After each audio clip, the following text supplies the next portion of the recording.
Kau tahu tak, di Air Kuning berapa tahun lalu, ada GLC yang mahu mengusir petani dari tanah mereka.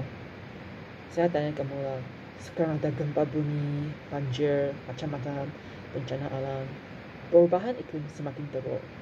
Mungkin di masa depan kita mungkin tak boleh menghasilkan cukup makanan untuk semua orang di Malaysia. Macam ini pun GLC masih mahu mengusir petani dan kacaukan orang yang menghasilkan makanan untuk kita. Kenapa? Kerana kapitalisme. Rezeki GLC itu dan kuasa GLC lebih penting daripada nyawa rakyat biasa.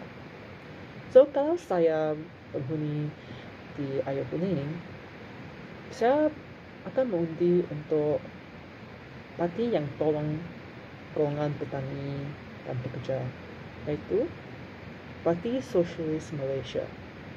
Calon PSM, dia turun padang, pergi mahkamah, melawan golongan kapitalis itu dan akhirnya berjaya membela hak-hak petani.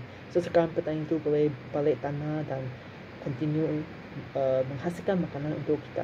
Jadi, semua orang dapat manfaat daripada perjuangan PSM.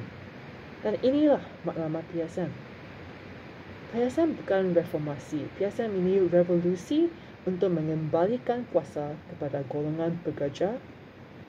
Jadi, saya menyuruh semua rakyat untuk jom mengundi Parti Sosialis Malaysia.